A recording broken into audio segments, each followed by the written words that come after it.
Bapak Ibu kalau baca dari awal juz amma itu surat An-Naba ya. Bapak Ibu kalau hitung ke bawah nanti surat Al-Alaq ini nanti urutan yang ke-19 itu, Pak. Jumlah surat Al-Alaq 19 ya. Nomor urut 19 dari atas, nomor urut 19 dari bawah. Yang dibicarakan malaikat Zabaniyah jumlahnya 19 pula. Perintahnya baca bismillahirrahmanirrahim. Dihitung huruf bismillahirrahmanirrahim itu juga 9. Apa kata Warakah kepada Nabi, kepada Khadijah? Ya, ketahuilah Khadijah, dialah Nabi yang kita tunggu. Dialah yang disebutkan dalam Taurat dan Injil. Inilah orangnya. Dialah Nabi terakhir. Ahli bumi yang mengerti struktur lapisan tanah sampai ke bawah. Paham dia bagaimana penciptaan bumi ini rumitnya. Takut dia pada Tuhan. Itulah ulama. Jadi ulama itu orang yang berilmu, yang dengan ilmunya dia punya rasa takut pada Tuhannya.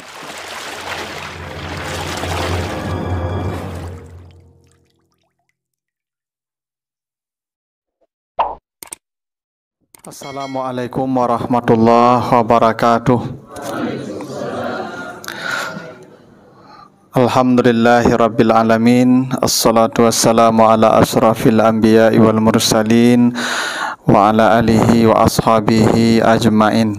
Bapak, ibu-ibu, kaum muslimin, jamaah salat maghrib yang dimuliakan Allah, kembali kita bersyukur kepada Allah atas segala karunia-Nya. Salawat dan salam untuk Nabi kita Muhammad sallallahu alaihi wasallam. Bapak Ibu yang saya muliakan, ini direkam Bu ya. Ini beliau ini dari Suluh Channel Ibu. Nanti Bapak Ibu buka kalau di Suluh Channel, Suluh ya, Suluh. Nanti banyak ya rekaman Ustadz termasuk saya di situ. Nah, beliau sudah lama mau ke sini, sekarang baru bisa. Bapak Ibu yang saya muliakan, malam ini kita akan bahas surat Al-Alaq ya, surat Al-Alaq. Ini wahyu yang pertama kali diturunkan Allah kepada Nabi Muhammad di Gua Hira. Dan itu tidak ada perbedaan bahwa wahyu yang pertama turun itu adalah surat Al-Alaq ayat 1 sampai 5. Itulah kenapa surat Al-Alaq ini didekatkan dengan surat Al-Qadar. Setelah Al-Alaq ini ada Al-Qadar nih Pak. Jadi kalau Al-Alaq ini ya surat yang ke-96, nanti Al-Qadar itu 97. Inna anzalnahu fi lailatul qadar. Jadi memang surat Al-Alaq ini wahyu yang pertama diturunkan Allah. Dalam hadis Aisyah itu disebutkan wahyu yang diturunkan Allah itu berturut-turut. Pertama Al-Alaq, kemudian Al-Qalab, kemudian Al-Mudassir, kemudian Ad-Duha. Tuh 4 surat yang pertama kali Allah turunkan secara berurut. Begitu dalam sebuah riwayat disebutkan. Nah, surat Al-Alaq ini Ibu, nah ini turunnya di malam Qadar ya, di bulan Ramadan. Karena memang kata Allah, Syahrul Ramadan allazi unzila fihil Quran. Ya, bulan Ramadan, bulan diturunkan pertama Al-Quran. Dan Al-Quran turun kata Allah fi lailatul qadar. Inna anzalnahu fi lailatul qadar. Nah, surat Al-Alaq ini Bapak Ibu, cerita turunnya kan begini. Kita baca sejarahnya sedikit ya. Nabi Muhammad itu setelah usia beliau menginjak 40, jadi masuk 40 tahun usia beliau. Itu beliau sudah mulai punya kecenderungan menyendiri. Karena melihat laku manusia ini, Masya Allah, manusia memperbudak manusia itu di zaman itu akhlak itu begitu buruknya ya. Dan memang Bapak Ibu, jarak Nabi Muhammad dan Nabi Ibrahim itu sudah 2500 tahun lebih. Jadi orang Arab itu Bapak Ibu itu tidak pernah turun lagi Nabi sejak Nabi Ismail dulu. Sudah 2500 tahun lamanya. Memang ada nabi-nabi setelah Nabi Ibrahim, tapi untuk Bani Israel saja. Untuk orang Arab tidak ada nabi itu Pak. Makanya orang Arab mengikut ajaran Ibrahim, Millata Ibrahim namanya. Mereka disebut kelompok Hanif. Karena Ibrahim berkata, inni wajjahtu wajhiya lillazi fatara samawati. Ya, dia hanifan musliman. Jadi pengikut ajaran Ibrahim itu namanya Hanif. Kelompok mutahannifin namanya, atau al-hunafa. Jadi sebenarnya Bapak Ibu, tidak ada hubungan antara Nabi Isa dengan orang Arab. Karena orang Arab ini keturunan Nabi Ismail. Nabinya Nabi Ismail, Nabi Ibrahim. Nah, orang-orang Bani Israel, orang Yahudi, banyak nabinya. Mulai dari Nabi Ishak sampai Nabi Yakub, sampai keturunannya, sampai Nabi Musa, sampai Nabi Isa. Dan setiap nabi hanya diutus kepada kaumnya saja, tidak kepada kaum lain. Jadi Nabi Musa hanya diutus ke Bani Israel. Ya toh? Nabi Syuaib hanya untuk bangsa Madian, tidak ke yang lain. Ajarannya hanya berlaku untuk umat tertentu di masa tertentu. Nabi Isa untuk Bani Israel, Injil untuk Bani Israel.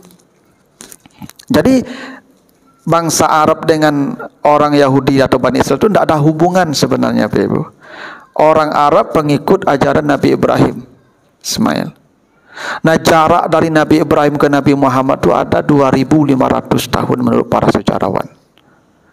Dan selama itu tidak ada nabi, tidak ada utusan yang mengatur hidup mereka, kecuali mereka hanya mengikuti ajaran Nabi Ibrahim dulu.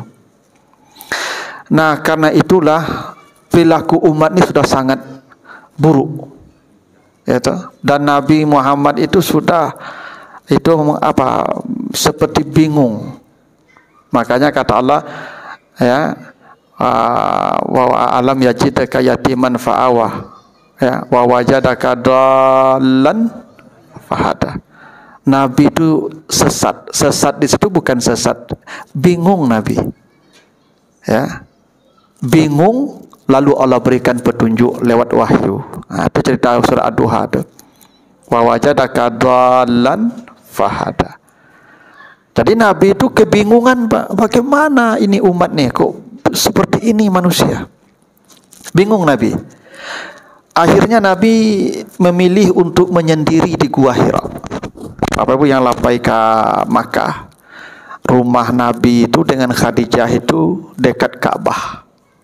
Ya, jadi Nabi itu rumahnya di dekat Ka'bah itu, Pak. Dengan Khadijah. Sekarang tidak ada lagi rumah beliau, sudah digusur ya. Itu kenapa Nabi Muhammad itu Isra Mi'raj dari Masjidil Haram. Karena memang rumahnya di situ. Di Masjidil Haram itu rumah Nabi itu. Ya, itu. Nah, itu makanya startnya dari Masjidil Haram. Nah, Nabi bertahanuslah di Gua Hira. Bertahanus itu artinya bersemedi. Nah, jadi bersemedi itu memang ajaran para nabi itu, Pak. Bersemedi, menyendiri. Dulu Nabi Ibrahim juga menyendiri, Pak. Sebelum Allah berikan dia petunjuk, kan dia bersembunyi di gua. Di malam hari dia keluar. Disebutkan di surah Al-An'am mulai ayat 75 ya. Bapak kalau baca nanti cerita Ibrahim menyendiri itu di surat Al-An'am ayat 75 mulainya. Dia mulai memperhatikan alam semesta. Ketika malam datang, falamma janna alaihul lail, ketika malam datang, ra'a kaukaban, dia lihat bintang gemintang. Haza Rabbi, oh kau Tuhan kau. Kita baca cerita ya. Oh hilang, oh ini bukan Tuhan nih. Malam besok lihat lagi nampak bulan, oh kadang kau Tuhan kau. Gitu ya. Sampai dia menemukan kebenaran karena menyendiri, bertahanus. Nabi Musa sebelum menerima Taurat juga menyendiri kan di Bukit Tursina selama 40 malam. Yang disebutkan di surat Al-A'raf ya. Ayat berapa? 42. Itu cerita Nabi Musa menyendiri. Jadi Nabi Muhammad bertahanus itu bukan hal baru, Pak. Para nabi begitu. Untuk menemukan kecerahan jiwa itu memang menyendiri. Makanya Ibu Bapak kalau ingin jiwanya cerah, jangan acuk duduk sama-sama. Kalau acuk duduk sama-sama galak-galak banyak. Iya, Pak. Asa acuk galak banyak, mati-mati dia. Iya. Banyak otak, banyak galak, Pak. Itu hati kasih hati padanya. Nah, supaya hati lembut, acuk-acuk menyendiri, menuang. Tepi jalan Pak, ya kan, tepi jalan panjang lo kecil orang kawak beko. Manuang apa dati sajadah, lalu orang tak ada orang suatu pun manuang dati sajadah tu. Kamanga ambo duit ko, kakama ambo sudah kole. Itu lunak hati beko tu, saya lebih bukan Pak. Orang dulu tu kalau ingin melunakkan hati para ulama tu bangun malam hari dia menyendiri di malam itu. Ya tu, karena dengan cara menyendiri itu kita tahu kita ni mau ke mana. Bayangkan hidup kita setelah mati ini mau ke mana kita ni, apa yang akan terjadi ini. Dengan begitu hati kita lembut, cerah hati kita tu. Tu kalau awak acok berkumpul-kumpul tu galak-galak gadang saya Pak, tak takana mati lah Pak. Sayalah kamu. Apa asa acok galak-galak berkumpul-kumpul di meja domino tak kena mati kalau tu. Sayalah kamu. Percaya cara reuni itu sebentar saya Pak. Tak tekan lagi mati kalau itu. Ya tu. Jadi memang bertahanus itu penting. Maka Nabi mulai bertahanus. Konon katanya Nabi menyendiri di Gua Hira itu lebih 6 bulan. Ada mengatakan setahun riwayatnya. Nah, Nabi pergi ambil bekal bawa ke Gua Hira itu di puncak bukit di Jabal Nur itu. Itu manuang Nabi di situ ya. Ada yang mengatakan Nabi itu puasa siangnya, malamnya Nabi beribadah. Karena Nabi itu sudah salat jadi Nabi juga. Nabi sudah salat Pak. Kalau bagaimana salat yang diajarkan Nabi Ibrahim dulu? Kan Nabi Ibrahim salat. Baca di surat Ibrahim ayat 37. Kenapa Nabi Ibrahim meninggalkan Ismail di pinggir Ka'bah? Kan Ibrahim berdoa, Rabbana liyuqimus shalah. Ya Allah, jadikan anak cucu saya orang-orang yang menjaga salat. Ya enggak? Nabi Muhammad anak cucu Ibrahim enggak? Iya, berarti Nabi Muhammad salat kan? Salat yang mana? Salat Nabi Ibrahim dulu. Cuman yang 5 waktu ini nanti setelah Isra Mi'raj. Berarti di Gua Hira tu Nabi mangga, ya sujud Nabi, salat sujud. Ya. Itu makanya surat Al-Alaq itu baca di penutup ayatnya itu. Kalla la tuti'hu wasjud waqtarib. Berarti Nabi sujud tu Pak. Itu kan Al-Alaq tu ayat wahyu pertama. Perintahnya sujud, berarti Nabi sudah sujud itu sebelum perintah salat 5 waktu ini turun ketika Isra dan Mi'raj. Cuman yang 5 waktu ini, yang 17 rakaat ini juga kemudian Nabi sudah salat. Maka di surat Al-Alaq itu kan disebut begitu Pak. Ara'aital ladzi yanha abdan iza shalla. Abdan iza shalla itu ya Nabi Muhammad. Nah, di Gua Hira itu Nabi salat, Nabi sujud, Nabi ya kan meminta apa yang harus dia lakukan. Lihat di situ begitu. Pulang habis bekal, Nabi pulang, ambil lagi bekal, ganti baju, naik lagi ke bukit. Itu kurang lebih setahun Nabi begitu katanya. Dan disitulah Khadijah diuji sebagai seorang istri. Ya toh, suami pulang, pergi makan saja. Ya kan, tunya tinggal baju, tunya naik ke bukit lagi, belanja daknya lagi, anak anam ke diurus. Tapi Khadijah tu ibu kalau pulang Nabi itu senyum, tulus senyum istri. Tak mengambuknya ibu. Ya dah. Kalau ibu lah setahun apa tak bagi belanja, nya pulang pergi makan, saya tinggal tu baju kumuh ke ibu. Apa yang ibu lakukan kira-kira? Mungkin babungkui kait kena dia apa ya. Enggak, ini Khadijah tu begitu ibu. Kalau tidak pulang Nabi itu ibu dijadwal pulang, tidak pulang misalnya hari Minggu Nabi pulang misalnya. Tidak pulang Nabi. Itu Khadijah berjalan kaki ke puncak bukit itu mah. Ibu yang sampai ke Makkah tinggi tidak Jabal Nur tu Pak. Wah ya tinggi itu Pak dari Makkah dari Ka'bah tu.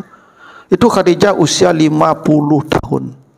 Berjalan kaki ke puncak bukit, mantan makanan untuk Nabi yang bermanung-manung di puncak tu. Tak yakin ibu cerita tu. Kalau ada apa manung-manung di puncak bukit, ada lah sebulan tak pulang. Tu kada antan makanan kata tu. Tak yakin boleh. Ibu mati dalam puncak bukit dia lagi tak pulang dia. Itu Khadijah tu hebatnya itu ibu. Makanya ketika Khadijah mati, Nabi bersedih hingga tahun mati Khadijah, tahun duka cita Nabi. Amul Huzni namanya. 10 kerasukan Khadijah meninggal, tahun tersebut tahun duka cita Nabi. Itu makanya Nabi dihibur Isra Mi'raj tu. Karena Nabi itu bersedih Pak. Nabi tidak pernah bersedih Pak seumur hidup beliau. Bahkan sebelum Khadijah meninggal sudah anak-anak beliau yang meninggal dunia.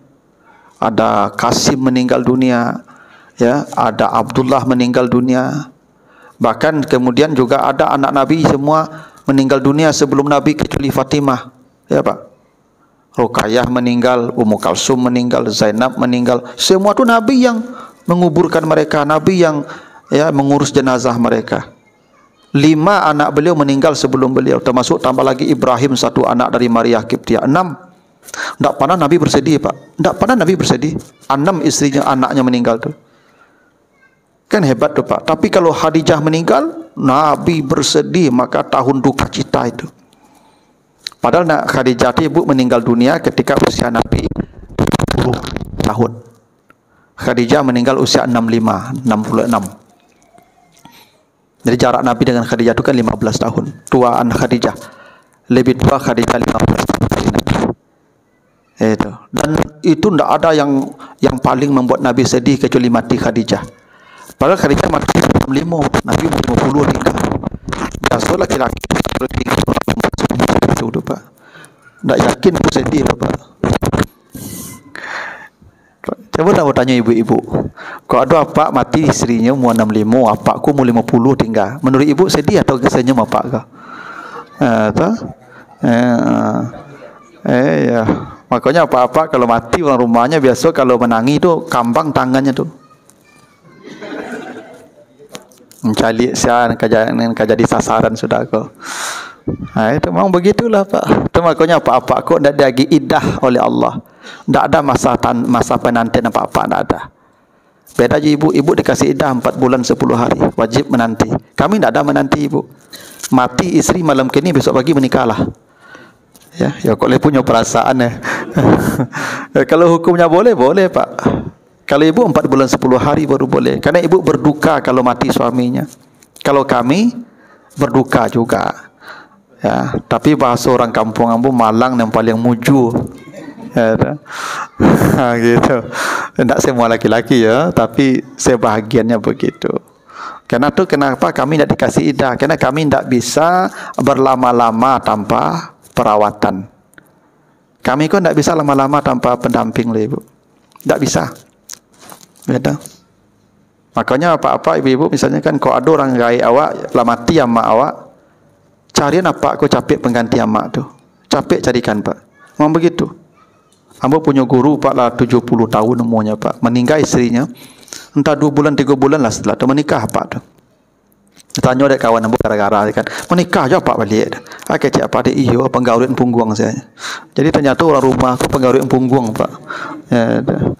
Bo kalau tua-tua kau kata punggung saya kan garuan Pak. Kadia sian kata enggak tu mengalokak punggung tu beko. Maka perlu tukang garuan tu Pak. Ya itu kadang awak umur-umur lah 70 kan mata dak mau lalok le Pak. Kalau seorang sebab goleng-goleng lama tu Pak. Tapi kalau ada kawan mota kan le capek pagi terasoi kata. Tu rahasianya tu Pak. Jadi Khadijah itu ya ketika meninggal Pak sedih, tahun duka cita itu. Nah salah satu yang membuat ya Khadijah lengket di hati Nabi itu saat di Gua Hira tu lah. Sekian lama ndak ada dikasih nafkah, Nabi pulang ndak ada bawa uang. Khadijah tulus Bapak Ibu, ndak pernah mengambuk. Tu makanya ketika wahyu turun Iqra, Nabi takut kalau dipagui dalam gua tu. Lubang batu kalam sampai tibu orang magui awak. Coalah katakui Ibu tu.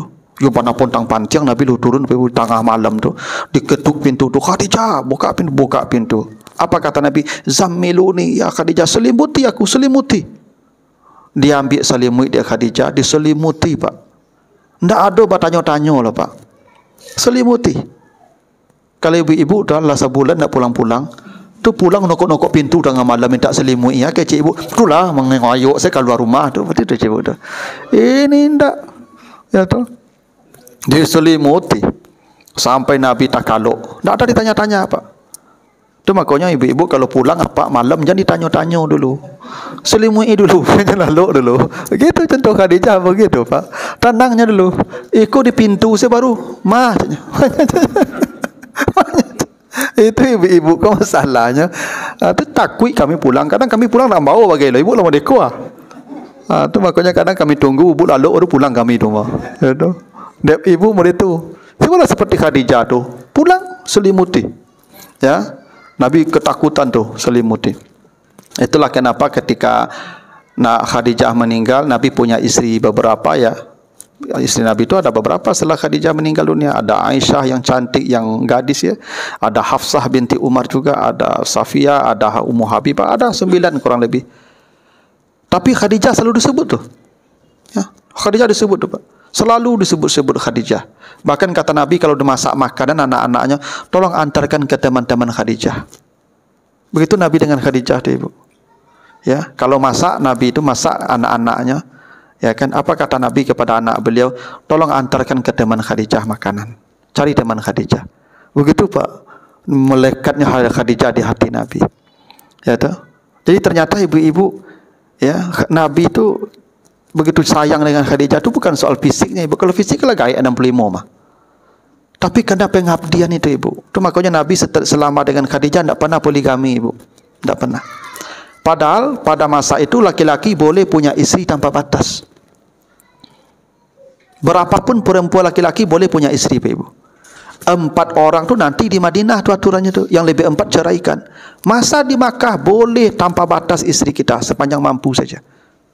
Tapi Nabi tidak pernah punya istri lebih 1. Khadijah sampai mati. Khadijah mati baru Nabi berpoligami.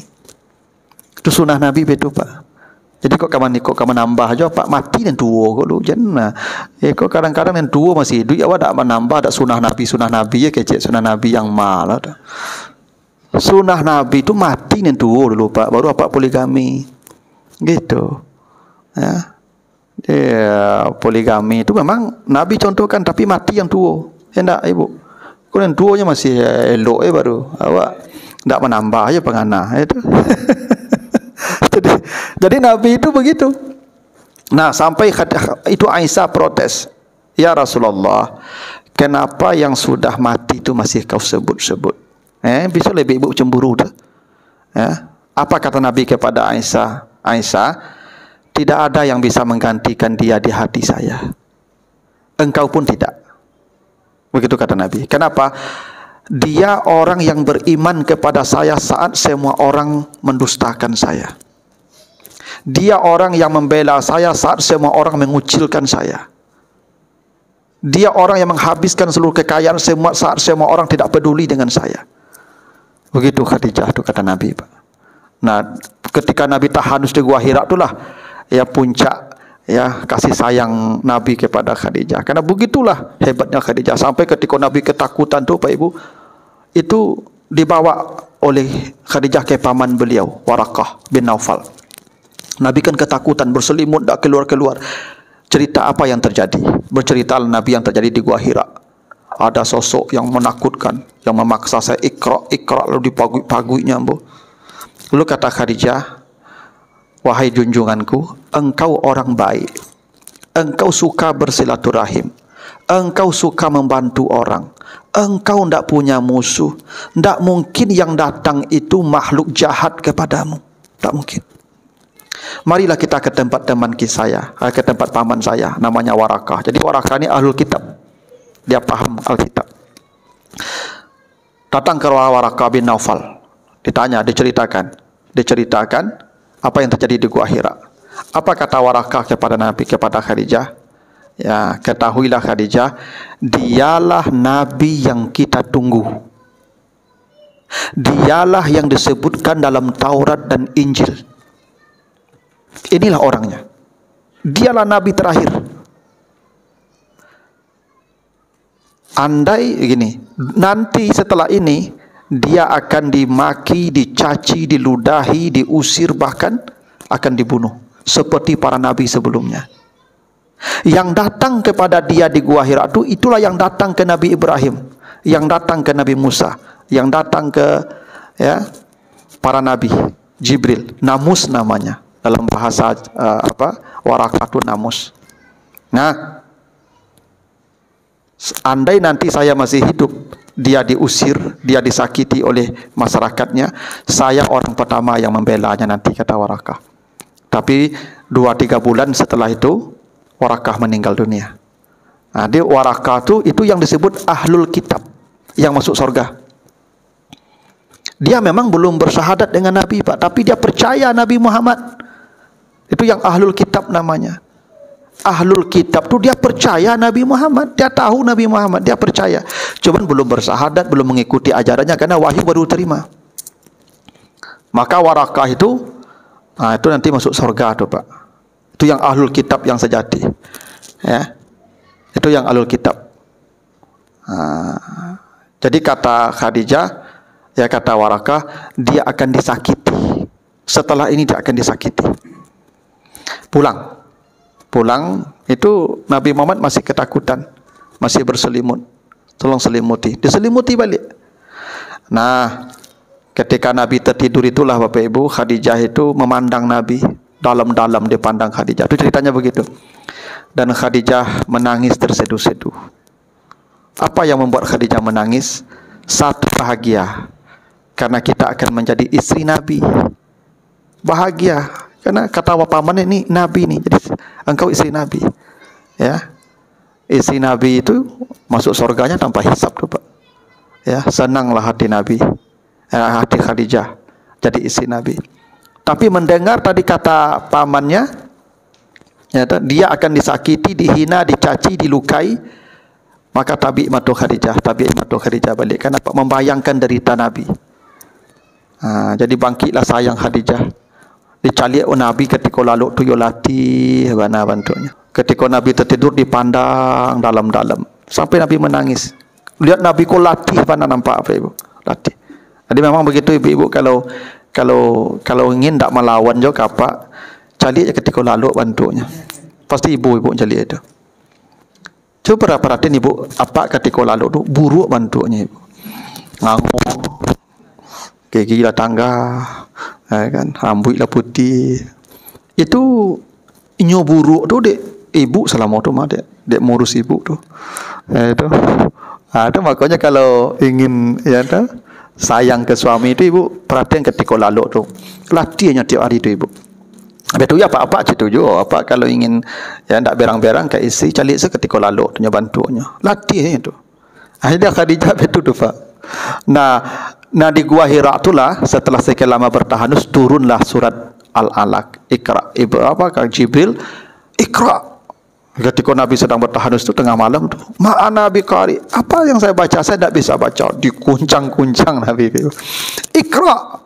Ma'ana biqari. Saya tidak bisa baca, kata Nabi. Dikuncang-kuncang balik Ibu sampai 3 kali. Baru Jibril melanjutkan Iqra bismi rabbikal ladzi khalaq khalaqal insana min 'alaq sampai ayat yang kelima. Habis tu Nabi lari. Itu yang terjadi. Nah, inilah ya kesepakatan para ulama, para sejarawan, para ahli umul Quran. Ini wahyu yang pertama dan ini pesannya begitu hebat. Maka kita baca dan kita tafsirkan surat Al-Alaq ini. Apa kata Allah? Iqra bismi rabbikal ladzi khalaq. Bacalah dengan nama Tuhanmu yang telah menciptakanmu. Hebatnya Bapak Ibu, perintah pertama dari wahyu pertama bukan salat, bukan puasa, tidak ibadah. Iqra. Kenapa Iqra? Iqra itu wawasan, cara pandang, pola pikir, peradaban. Jadi mengubah masyarakat tu Pak Ibu, ubah cara pandang mereka, pola pikir mereka tu yang harus diubah. Cuma ke Iqra. Tak mungkin peradaban tu hadir kalau tak membaca. Tak mungkin peradaban tu lahir kalau tak belajar, kalau tak dengan ilmu. Itu hebatnya agama kita ni Pak. Mengubah wajah dunia dengan mengubah cara pandang orang. Iqra, baca. Hanya dengan membaca manusia bisa berubah kehidupannya. Itu kenapa Iqra ini tidak ada disebutkan objeknya. Iqra, tidak ada objek. Biasanya Iqra itu pakai objek. Iqra Alkitab, baca buku. Iqra'il Quran, baca Quran. Tapi tidak Pak. Iqra tanpa objek. Bacalah semua yang bisa kau baca. Asalkan bacaan itu bismi rabbikal ladzi khalaq, membawa kepada kedekatan pada Tuhan. Jadi makanya Bapak Ibu ulama, kalau Bapak Ibu baca surat Fatir nanti, siapa tu ulama? Ulama tu bukan yang hafal Quran, yang hafal hadis, yang mengerti tentang air, bagaimana air turun dari langit, siklus air. Dia paham air itu lalu dia mengenal Tuhan lewat air, itulah ulama. Innama yakhshallah min ibadihi al-ulama. Kalau ilmunya tentang air itu mendekatkan dia pada Tuhannya, itu ulama.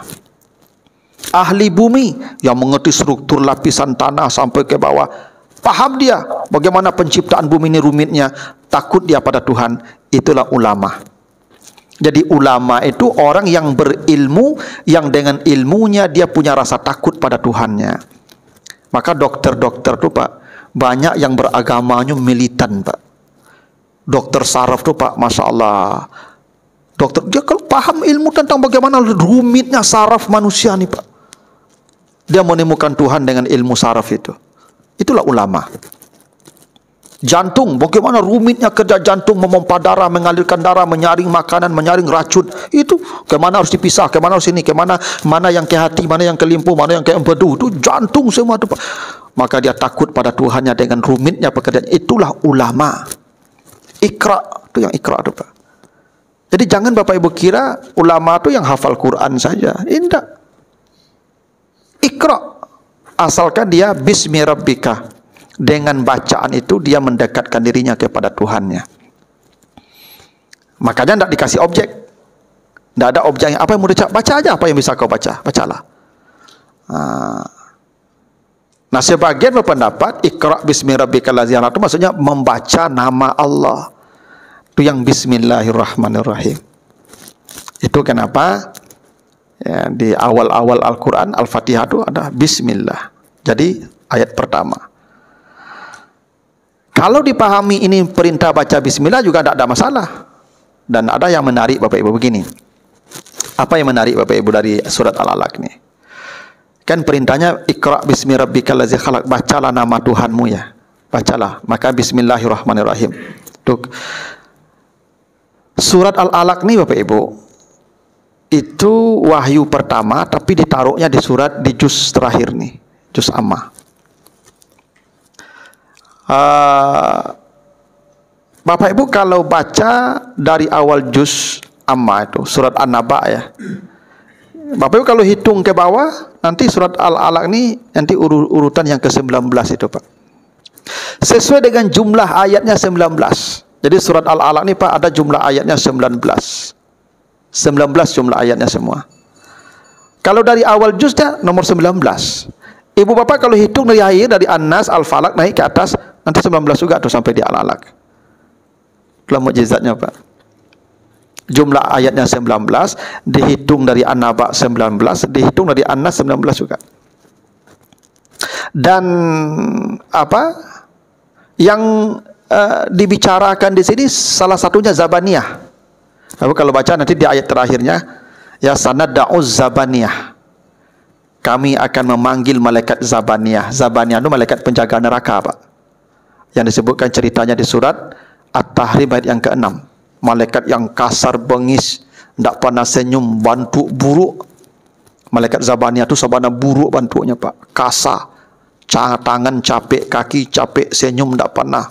Itulah malaikat Zabaniyah itu Pak, penjaga neraka. Dan ternyata Bapak Ibu kalau baca nanti surah Al-Mudassir ayat 30, alaiha tis'ata asyar. Ternyata malaikat penjaga neraka atau Zabaniyah itu kata Allah jumlahnya 19 juga. Nah, itu hebatnya Pak. Jumlah surat Al-Alaq 19 ya. Nomor urut 19 dari atas, nomor urut 19 dari bawah. Yang dibicarakan malaikat Zabaniyah jumlahnya 19 pula. Perintahnya baca bismillahirrahmanirrahim. Dihitung huruf bismillahirrahmanirrahim itu juga 19 hurufnya Pak. Ada yang menarik tuh Pak, begini. Surat apa bismillah itu kan tulisannya begini ya. Nah, ya toh, setali ya. Bismillah itu kan begini Pak. Harusnya Pak tulisan yang benar itu begini.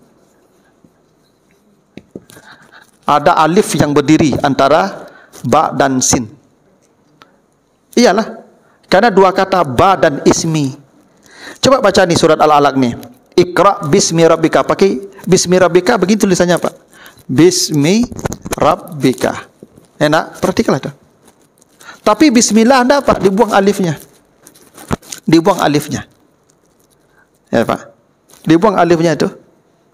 Ya, Bismillahirrahmanirrahim dibuang sehingga hilang satu huruf.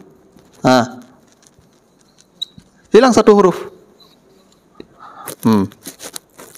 Kenapa dihilangkan satu huruf, Pak? Kenapa tidak bismi dengan alif? Sebab kalau pakai alif dia jumlahnya 20 hurufnya. Kalau dibuang ini satu dia jadi 19.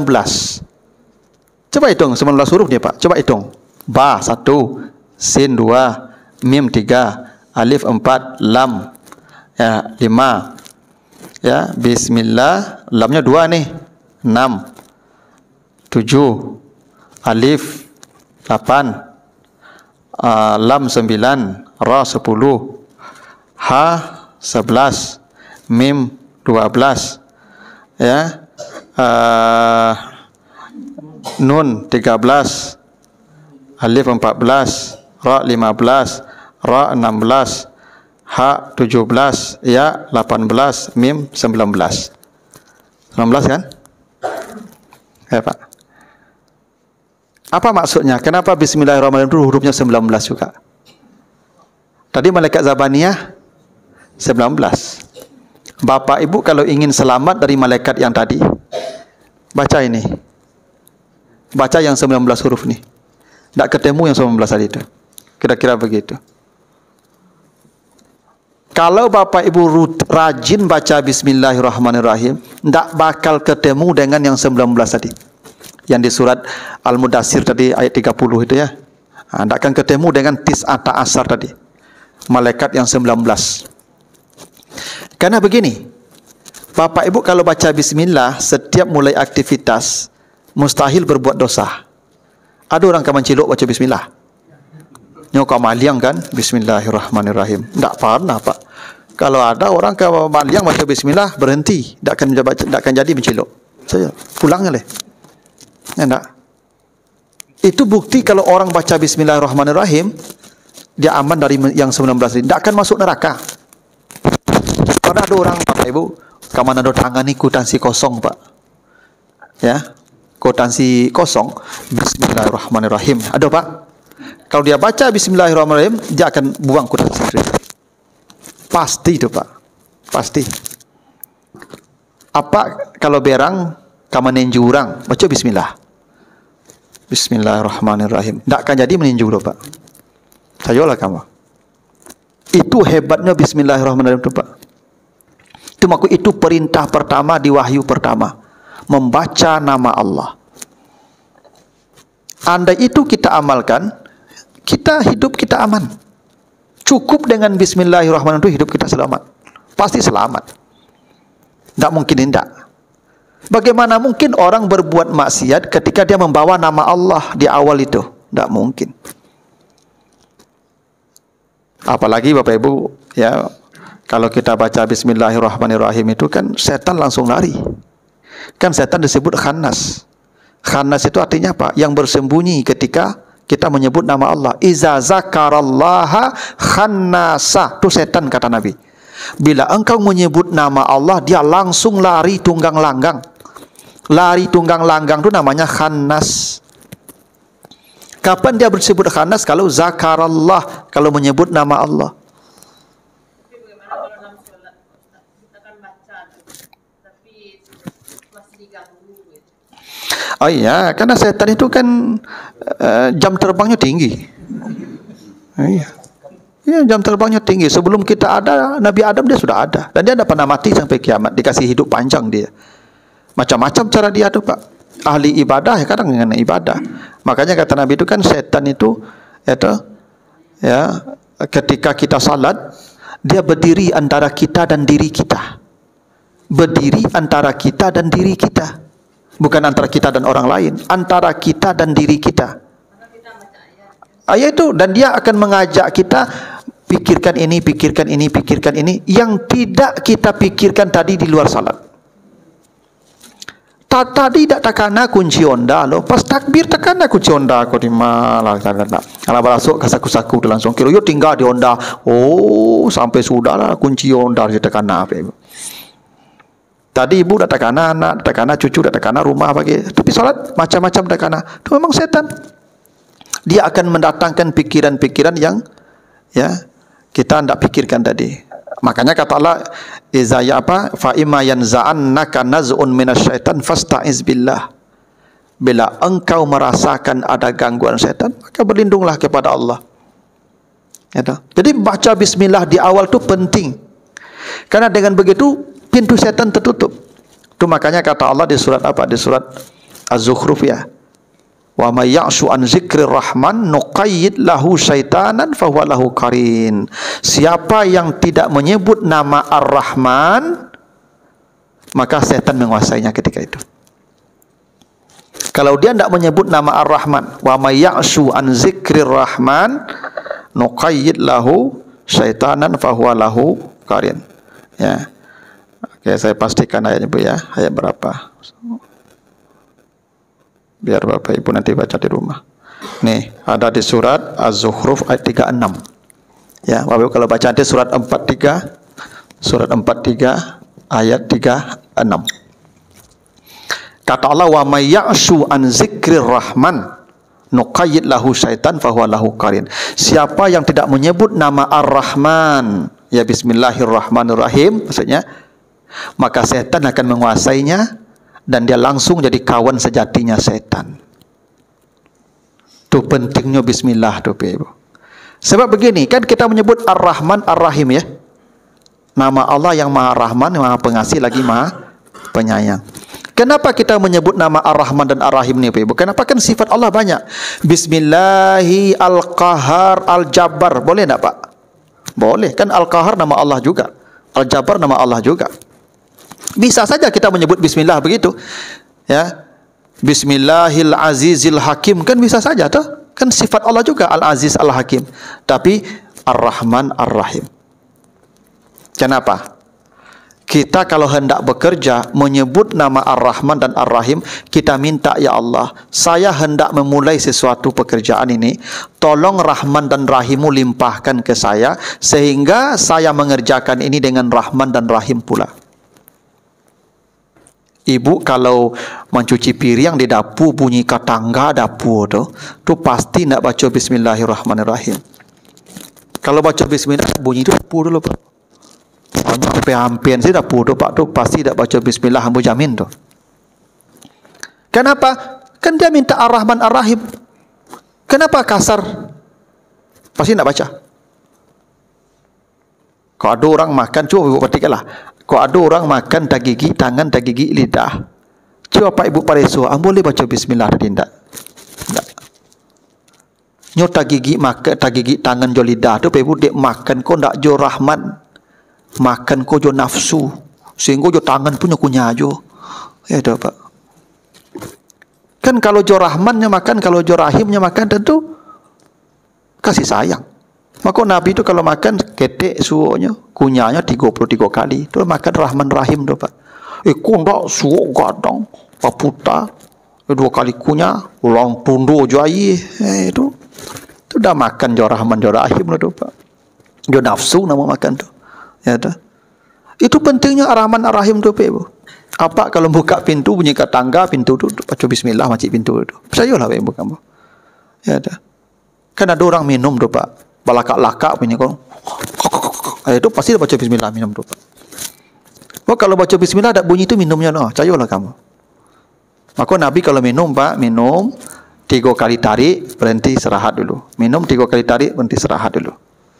Begitu Pak. Dengan Rahman. Itu pentingnya baca bismillah tu Pak. Karena kalau kita baca bismillah, cara kerja kita beda. Beda cara kerja orang yang baca bismillah dengan orang yang baca bismillah Ibu. Kenapa? Karena Allah limpahkan rahmatnya kepada orang itu. Sifat Rahman dan Rahim Allah melimpahkannya. Sehingga nampak bakarajo kau dengan tenang. Itu pentingnya tu Pak. Bismillahirrahmanirrahim.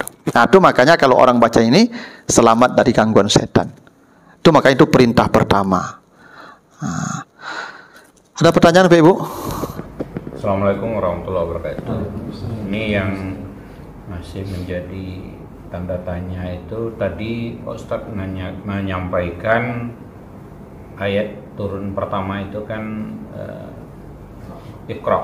Nah, kemudian di dalam susunan Al-Quran penempatannya itu apa pula rahasianya itu? Kenapa dia tidak diletakkan pada bagian pertama? Mungkin itu ada dasarnya atau apa kira-kira itu Pak Ustaz? Mungkin itu. Iya. Terima kasih. Sama-sama. Nah gini loh Pak, penempatan ayat dan surat itu semuanya wahyu dari Allah. Namanya tauqifi. Memang begitu Allah tunjukkan ke Nabi Muhammad, Nabi sampaikan ke para sahabat, ini taruh di sini, ini letak di sini. Dan para ulama kemudian para ahli Quran kemudian menjelaskan apa tanasubnya. Itu kenapa dalam ilmu Quran itu ada namanya munasabah. Ada kekorelasi antara surat dan surat, antara ayat dan ayat. Tidak pernah ternyata ayat dengan ayat itu yang tidak tersambung, surat dengan surat itu yang tidak tersambung. Ada korelasinya. Dan itu ada ilmu khusus. Tidak satu disertasi tentang itu. Itu bukti mukjizatnya Al-Quran Pak. Memang Al-Alaq itu surat wahyu pertama, tapi tidak ditaruh di awal. Ditaruh malah di ujung, di juz terakhir. Tapi begitu, karena ada keserasian nanti. Kata Allah, tidak akan kau lihat dalam Al-Quran itu ketidakserasian. Semuanya pasti serasi. Makanya coba Bapak, Ibu perhatikanlah.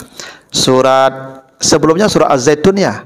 Surat apa? Wattin ya, wattini waz-zaitun. Waktu di sini wa hadzal baladi al-amin. Itu ya.